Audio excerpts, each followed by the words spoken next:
What's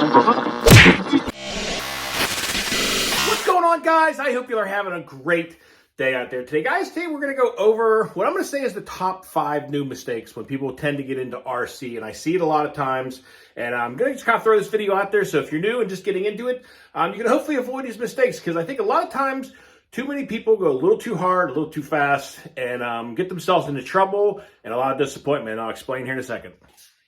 All right, guys, so the first thing we're going to talk about is the right car to start out with. It doesn't matter the brand. I'm not going to tell you what brand to buy. However, I know you guys have probably been on here on YouTube researching some cars and watching other guys' videos, maybe launching these gigantic fifth scales. They're a ton of fun, but maybe not the right car to start out with. Now, along with number 1 here, picking the right car, right off the bat for your first car is kind of important because, I knew whenever I got back into this hobby that I wanted to jump the cars, I wanted to launch them, I wanted to have some fun. And some of my first picks I got were not the best. They could not take that. They couldn't handle the jumps, and they broke all the time, and there was a lot of disappointment. And that's when I started learning on different cars and their capabilities and, what fit best for your type of bashing or what you're wanting to do. If you're mainly sticking to street and stuff like that, you can take, a lot of these cars and put street tires on them and lower them a little bit and have a lot of fun. But just make sure you keep in mind, if you're going out and you know that you want to get into major sends or big jumps, do some research, pick the right cars that are set up for that and can take that kind of stuff better. Now, I know these gigantic ones look like a lot of fun, right? However, starting out for parts, price, and being able to work on it, probably not the best idea. Something like this, the Outcast 4S, Bars&tone, maybe the Traxxas Slash, whatever brand you're into, that's fine. But starting out with something smaller, easier to work on, parts are cheaper, and a little more intuitive to be able to get into. It'll save yourself some headaches and a little aggravation and some money. And that brings us into number 2, learning how to work on your cars. It's a huge benefit. It's really gratifying getting to fix and repair all your own cars at home, and it saves you a lot of money. And that's another big point of getting the right car right off the bat is being able to learn how to work on it. A lot of information is in the instruction manual. There's also lots of great videos out here on YouTube that can teach and show you how to work on it and disassemble it. Take your time. It's not rocket scientist. I know there's lots of screws and lots of pieces. It can seem a little intimidating off the bat, but once you start tearing it down and after the first time you start repairing something, you're going to go, oh, that wasn't too bad. So, guys, number 2, make sure you start doing some research, learning how to fix the cars yourself, because it'll save you a lot of money, a lot of time, and not having to wait for it, at your hobby shop to get fixed, which might take, a week or 2. So, do your research, get some proper tools, and learn how to fix the cars yourself. All right, now we're coming down to number 3 here. Now, this one is coming down to chargers and batteries. Can't tell you how many times I've seen posts about people with battery problems, charger problems, not charging them properly, or worst case scenario, causing a fire because they haven't set up their charger properly or charging their LiPos properly.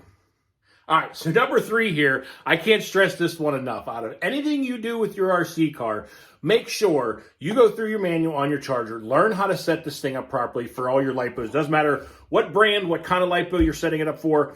Go through the manual on this thing. Make sure you learn the settings on this because you don't want to throw on a LiPo battery and have this thing set up for nickel metal hydride or something. Make sure you go through the charger, set everything up properly. Make sure it's set up for whatever size battery you have, whether or not it's a 2S, 3S, 4S, or 6S. Go through it, make sure you're comfortable with the charger and getting those things charged properly because the last thing you want is a LiPo fire because they do and can happen and that'll ruin your day real fast. So read the instructions on your charger, make sure everything's set properly, guys. Can't stress that enough. All right, now this brings us to number 4. Now, this one's going to kind of cover 2 little subjects, but all together into number 4 because they kind of go together. But whenever you buy a new car out of the box, now they say RTR. However, make sure you check stuff over. Make sure you go over all your screws on the bottom of the chassis. Use my nice little Losi Mini T here as an example because it's small and handy. Make sure you check over all your screws on the chassis. Make sure your motor mount, your pinion, your motor, your mesh is set properly. Check that stuff over. And if you're not sure what the motor mesh is or how to set it up, again, there's lots of videos out here on YouTube on how to set up your motor mesh. But go over all the screws. Make sure everything's tight because the last thing you want to do is take it up for its first rip, a wheel fall off, or your motor come loose inside. So go over all the screws inside. Make sure everything's tight, snug, and in good shape and ready for its first little bash. Now, also the same note, when you guys start running these things, I see it happen all the time. People get out there with the new cars, Start driving it around, roll it upside down, and keep that throttle just pinned. And then you see tires exploding and pieces going flying everywhere. That comes along with, guys, the tires hold together, and a lot of them, even the RTRs, the tires are glued pretty well. However, you know, you were to flip that thing upside down and you tromp that gas, a lot of tires are not going to hold together. So make sure whenever you roll that car over that you don't just keep on that throttle, because the tires are going to give. And then you're going to be mad because, well, my tire blew on the first run. Well, you got to learn that throttle control. So be careful. You know, if you start to see these tires expand like crazy, it might be time to ease up on that gas a little bit. Just wanted to throw that out there because I see people blowing tires constantly, and almost 90% of the time it's because the car is upside down or on its side, and they just keep that gas going, and the tires just can't hold together like that. So learn the throttle control a little bit, and go ahead and have some fun with it. All right, guys, so now we're down to number 5, and I can't stress this one enough. Just have fun. Go out there, enjoy the hobby, have a great time with it, experiment with different cars. You know, whether or not you're into street bashing, you know, just running around your yard, or out there sending it, you know, huge off massive jumps. Just go out there and have fun with it. Whether or not you're just a casual on here, just going out and having some fun, whether or not you're doing YouTube, just enjoy yourself. And another big thing, don't let anybody tell you how you're doing it or what you're doing is wrong. If you're happy with what you're doing on there and how you're running your cars or what you put on your cars, that's all that matters. Just enjoy the hobby. That's what it's about. I think far too many people get way too serious and tend to lose the fun side of this hobby, and they love getting on things and trying to tell people they're doing it wrong. Well, you do it how you want to do it. You have fun with it and just enjoy it, because that's one thing I've been trying to always do throughout the years is just enjoy it, have fun, go out there and have some laughs, go out there with some friends and bash, just enjoy your time and do things how you want to do it. But guys, that is going to do it for today's video. I hope you enjoyed a few little parts here.